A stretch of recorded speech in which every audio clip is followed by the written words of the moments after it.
va shomda 3 marta ixlos va 2 muavvazatayn, ya'ni falaq va nosni o'qisa, Alloh taolo balo qazodan hamda qiyinchiliklardan omonda saqlaydi deb Imom Termiziy rivoyatida Rasululloh marhamat qilyaptilar.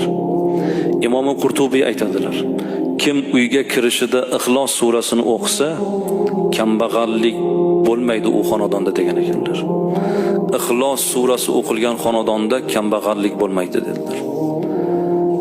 Ibn Najjor aytadilar: kim safarga chiqish oldidan 11 karra Ixlos surasini o'qisa, Alloh u safardan qaytib kelguniga qadar uning uyini muhofaza qiladi deb bu zot marhamat qiladilar. Yotadigan mahal, ya'ni uyqusidan oldin Fotiha va Ixlos surasini o'qigan odam o'limdan boshqa hamma ziyondan omonda bo'ladi deb Ibn Abdul Bir